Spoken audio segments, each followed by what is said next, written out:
ప్రపంచాన్ని శాసించేది ఈరోజు నీ దౌర్భాగ్యం ఏంటంటే ప్రపంచాన్ని శాసించే పొజిషన్ వచ్చినా నువ్వు ఇంట్లోకి కూడా బయటకు వెళ్ళిపోలేదు. నీ పొజిషన్ ఏంటంటే నువ్వు you can also rule the world. నేను ఇంతకుముందు రోజు స్టేజ్ మీద చెప్పిన ప్రపంచాన్ని శాసించగలిగేటటువంటి ఒక బిజినెస్ మ్యాన్ పొజిషన్ ఈరోజు భగవంతుడు నీకు ఇచ్చిన అల్లకెళ్ళి బయటికి రాజు. ఇంట్లోకి వెళ్ళి బయటకు వచ్చి బయట పోరాడు. బిల్ గేట్స్ స్థాయికి వెళ్ళేటటువంటి ఛాన్స్ ఇక్కడ ఉందా లేదు సార్? నాకు మాట చెప్పు, 9 దేశాలు వేస్తుంది. 9 దేశాలు నీ టీం ఉందా? నీ మండలం ఉందా? ఫస్ట్ కల్వకుర్తి జాబ్ తోటి కంపారిజన్ లేదు. దీన్ని జాబ్ వేరే ఉంటా, వాడు ఎవడో వాడు ఎవరికిందో పని చేస్తే నీకు కావాల్సింది ఇస్తారు అంతే.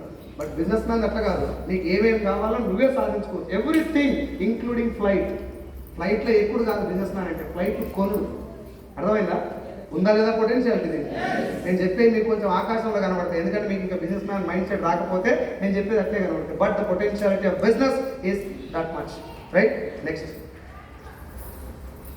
Key traits of business man. Business man ఉండాల్సినటువంటి కొన్ని బేసిక్ ఫండమెంటల్ క్యారెక్టరైజెస్టిక్స్ ఉంటాయి. Number 1 visionary thinking. ఫ్యూచర్లో ఉండాల్సినటువంటి విజన్స్ ఆలోచిస్తారు.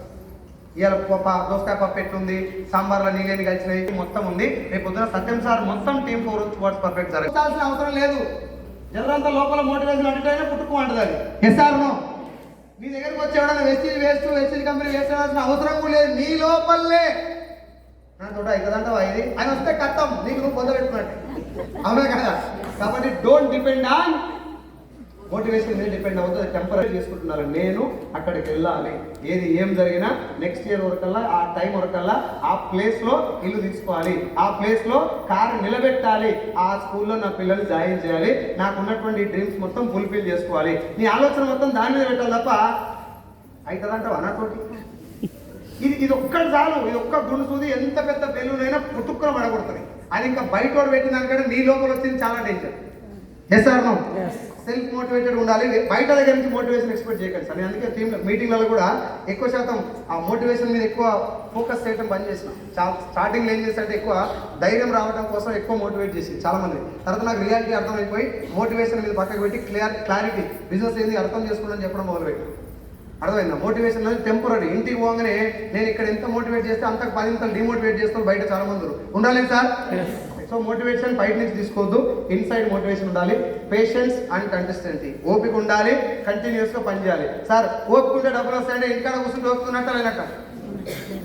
ఇంటికాడ ఉంటే ఓపుతున్నట్టే. ఇంటికాడ ఉండి ఓపికతో ఉంటే పైసలు వస్తాయా?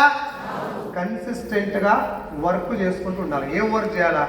కంటిన్యూస్గా ప్రొడక్ట్లు వాడాలి, కంటిన్యూస్గా వచ్చిన రిజల్ట్ షేర్ చేయాలి, కంటిన్యూస్గా లిస్ట్ బిల్డ్ చేస్తుండాలి, కంటిన్యూస్గా ఇన్వైట్ చేస్తుండాలి, కంటిన్యూస్గా మీటింగ్లకు అటెండ్ అవుతుండాలి, కంటిన్యూస్గా టీం తయారు చేస్తుండాలి, కంటిన్యూస్గా ఫాలోఅప్ చేస్తుండాలి. 7 స్టెప్లు కంటిన్యూగా చేస్తున్న ఏ బిజినెస్ మ్యాన్ ఇప్పటిదాకా వెస్టీలో ఓడిపోలేదు, ఫ్యూచర్లో కూడా ఓడిపోడు. పేషెన్స్ ఉండాలి, కన్సిస్టెన్సీ ఉండాలి. ఎవ్రీ మీటింగ్ అటెండ్ అవ్వాలి సార్. సింపుల్ గుర్తుపెట్టుకోండి. మీటింగ్ పోస్టర్ వస్తే కథం, కారణాలు చెప్పొద్దు. మన టికెట్ బుక్ అయిపోయి పోస్టర్ అలా పెట్టాలంటే ఎట్లా ఉండాలి నీ మైండ్ అంటే నీ అప్లైని ఎప్పుడు చెప్పాలి? టికెట్ బుక్ అయిందంటే నిజామాబాద్ నాగరాజ్ దగ్గర నుంచి టికెట్ వస్తుంది ఏమంటే అని ఫిక్స్ అయిపోవాలి మైండ్.